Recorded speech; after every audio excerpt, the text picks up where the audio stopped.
Shalom Aleichem, this is Rabbi Kovacs, and Mishnah Yomi is holding in chapter 3 of Yevamot, Mishnah Hey, Mishnah 5. Shlosha Achin.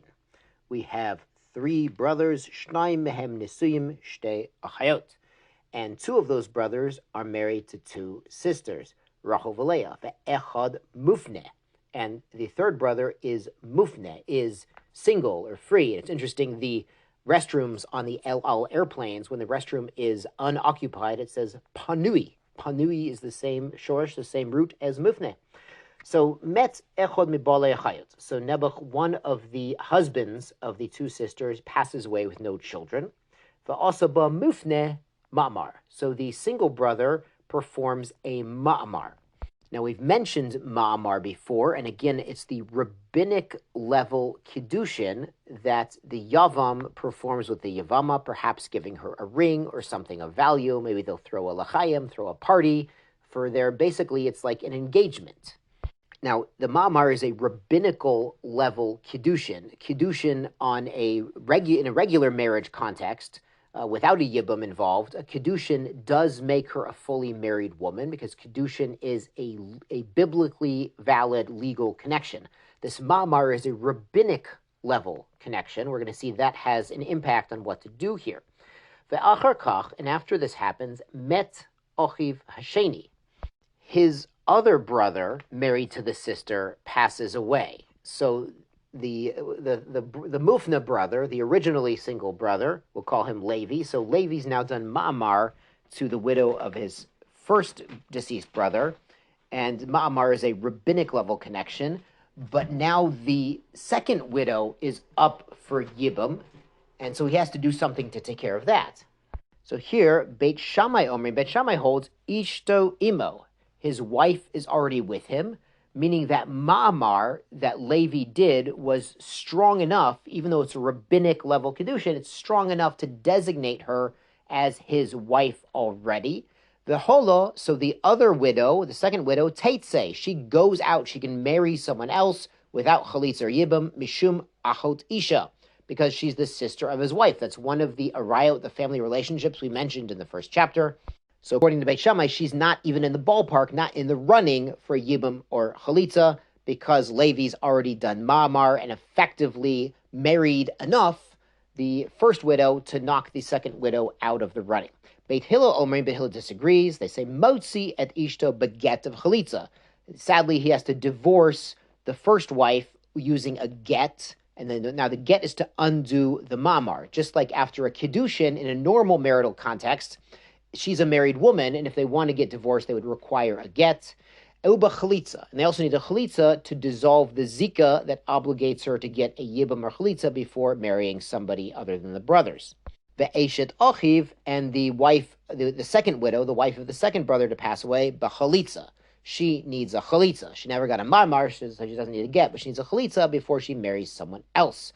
Zohi she'amru, about this case, they say, Oy lo al ishto, it's sad for him about his wife, his Maamar wife, who he wanted to marry in Yibum. Oy lo al eshet achiv. And it's sad about the second widow also. He can't have Yibum with either of them. The reasoning behind Beit Hillel is the Maamar quasi-marriage is not strong enough of a marriage to knock the other sister out of the running for Yibum, and therefore you have 2 sisters falling to Yibum in front of the same man. Both of them are Ahot Zikukato, the sister of the Zika. The Zika, again, is the connection we mentioned at the beginning of this chapter, the obligation of the brother to take care of the widow of his deceased brother. Let's go on to Mishnah Vav. Shlosha Achin. We have 3 brothers, Shnayim Mehen, and 2 of them, Nesuyim Shtei Achayot, are married to 2 sisters. Similar case as we mentioned. Ve'echad, but the 3rd brother, Nesui Nochrit. He's married to a completely unrelated woman. We'll call her Sally. Met echod mebale hayut, and one of the husbands married to sisters passes away. The konos nasui nochrit et ishto. So the man married to Sally, konos means brings her in, like coming in, like a Beit Knesset is where we go in to pray. So he brings her in, he marries her in Yibum. And of course, he's the only brother who could do it because the other brother is married to the sister of this widow, so he's out of the running. Umet, and then unfortunately, this third brother, who is married to Sally, and we'll call her Rachel, the first widow, he passes away. So in this case, with the widows, Harishona, the first widow, meaning Rachel, Yotza Mishum Achot Isha.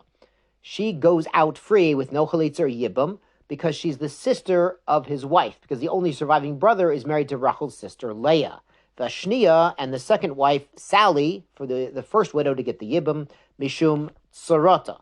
She goes out because she's the co-wife of an erva, of a woman related through family bonds to the brother or his wife. Recall that's the subject of the very first Mishnah in the first chapter. Also, Maamar, what if he didn't konos her, bring her in with a Yibum marriage, but he just did Maamar, again gave her a ring, it's a rabbinical level Kedushin, Umet, and then he passed away, leaving Sally and Rachel. Nochrit choleset v'lo mityabemet. So the non-related wife, Sally, needs to get chalitza, but she can't be married in Yibum. Now this follows the opinion of Beit Hillel from the prior Mishnah, that Maamar does form a quasi-marital bond, but not big enough of a bond to make them really and truly co-wives, and not big enough of a bond to knock out Chalitza or Yibum here. So the brother who died second, the middle brother here, who was married to Sally originally, that marriage to Sally is a biblical level marriage, and then he had Maamar, rabbinic level marriage to Rachel. So according to Beit Hillel, that rabbinical level Maamar marriage is not strong enough to make them real co-wives. So Sally still needs to be taken care of. She still needs a chalitza before she can go marry someone else. But she cannot be married in Yibum because the Maamar makes her a little bit like a co-wife of Rachel, and the surviving brother, of course, is married to Rachel's sister, Leah. Now the Mishnah brings another case, another variation here. Shlosha achim, 3 brothers, shnayim mehem nesim shtei achayot. 2 out of 3 are married to 2 sisters, Rachel and Leah. Echad nasui nochrit, and the third brother is married to Sally. Met hanasui nochrit. Sally's husband passed away. The konos echad mebale hayot et ishto, and one of the brothers married to the sisters marries in Yibum Sally. Then sadly, Vamet, he passes away as well. So now Sally and Rachel are falling to Yibum in front of the only surviving brother who's married to Rachel's sister Leah. So as we've seen before, Harishona, the original wife, Rachel, Yotza, she goes out free with no chalitza or yibum, mishum achot isha, because she's the sister of the only surviving brother's wife. Shnia and Sally, mishum tzarata, because she's the co-wife of Rachel. Again, the subject of the very first Mishnah. Also, Maamar, Vamet, if the middle brother had not married Sally in a full Yibum, but only given her the ring and the designation that they're going to do Yibum before he passed away. So then Nochrit Holetzit Lo Mityabemet. So then again, Sally needs a chalitza to release her, but she can't be married in Yibum because the Maamar marriage makes her a little bit like a co-wife of Rachel. So she's kind of a co-wife of Rachel, so the man married to Leah can't marry her, but it's not a big enough co-wife, not complete co-wife, so that to exempt Sally as being a tzara, a co-wife of an erva, so Sally still requires a chalitza before she can marry someone else. Yashar kochachem, sei gesund.